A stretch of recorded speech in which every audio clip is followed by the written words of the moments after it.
Assalamualaikum warahmatullahi wabarakatuh. Wahai sahabatku, kita kadangkala seringkali melihat, mendengar di media sosial orang bermubahalah. Karena beda politik, beda pandangan dalam masalah cabang ru'iyah agama, dalam masalah nasab, atau masalah-masalah yang lain. Dia bermubahalah. Pertanyaannya, apa itu mubahalah? Mubahalah adalah berdoa kepada Allah atau sumpah yang tujuannya adalah meminta kepada Allah supaya Allah melaknat salah satu di antara dua orang yang bermubahalah itu. Ya Allah, andaikan di antara kami ada yang salah, ada yang berdusta, maka Engkau melaknat di antara kami yang berdusta itu. Misalnya begitu. Nah, itu namanya mubahalah. Pertanyaannya adalah kapan, apakah ada dalilnya mubahalah itu? Jawabannya ada dalam surat Ali Imran ayat 61. Tetapi nanti kita akan jelaskan dalam konteks apa mubahalah itu. Apakah semuanya lalu orang bermubahalah? Jawabannya ternyata tidak, wahai sahabatku. A'udzubillahi minasyaitonirrajim. Faman hajjaka fihi min ba'di ma ja'aka minal ilmi faqul ta'alu nad'u abna'ana wa abna'akum wa nisa'ana wa nisa'akum wa anfusana wa anfusakum tsumma nabtahil fanaj'al la'natallahi 'alal kadzibin. Nah, ini poinnya di sini poinnya. Tsumma nabtahil fanaj'al la'natallahi 'alal kadzibin. Nah, ayat ini itu sebenarnya bercerita tentang orang Najran, suku Najran, Nasrani Najran yang mendatangi Rasulullah Shallallahu alaihi wasallam. Mereka berdebat dengan Rasul masalah Nabi Isa.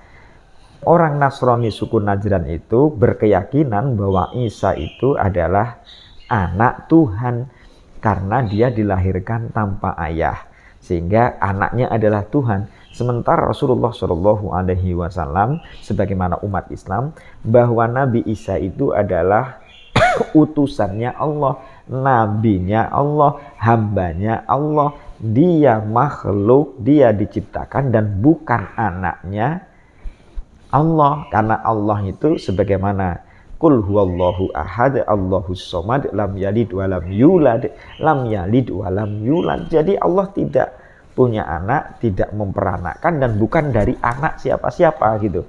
Karena itu maka itu karena orang ini ngeyel, suku Najran, orang Nasrani Najran ini ngeyel, maka Allah Subhanahu wa taala, Nabi Muhammad tadi kan mengatakan bahwa yang namanya Isa itu adalah utusannya Allah, bukan anaknya Allah gitu. Karena suku Najran, orang Nasrani suku Najran tadi ngeyel, maka Allah Subhanahu wa taala menurunkan ayat ini gitu. Tsumma nabtahil fanaj'al la'natallahi 'alal kadzibin. Ayolah kita bermubahalah, kita menjadikan laknatnya Allah itu untuk orang yang berdusta. Ketika ditawari begitu itu, ayo kita bermubahalah. Orang Nasrani dari suku Najran nggak berani.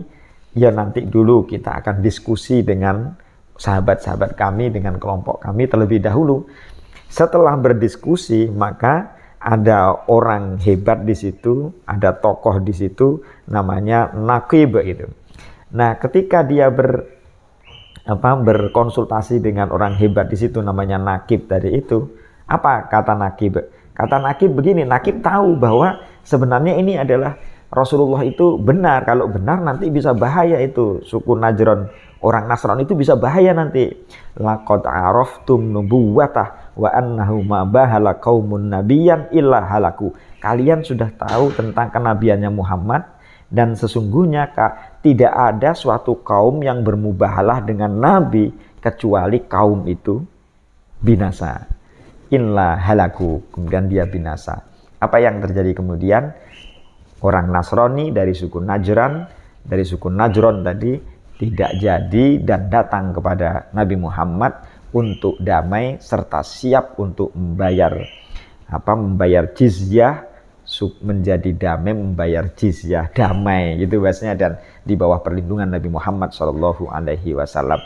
Jadi persoalannya adalah bahwa mubahalah itu pada persoalan yang sangat penting hubungannya dengan akidah, bukan pada persoalan yang remeh-temeh atau hanya berbeda pandangan atau hanya berbeda ijtihad atau hanya berbeda dalam hal furu'iyah.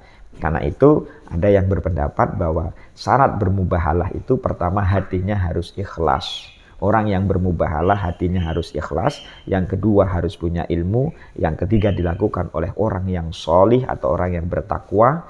Setelah memaparkan hujah, dan yang terakhir adalah pada masalah-masalah yang penting, masalah-masalah yang menyangkut hal-hal utama, hal-hal penting, bukan sesuatu yang sifatnya adalah ijtihad, bukan sesuatu yang sifatnya masih zon atau sesuatu yang sifatnya prediksi.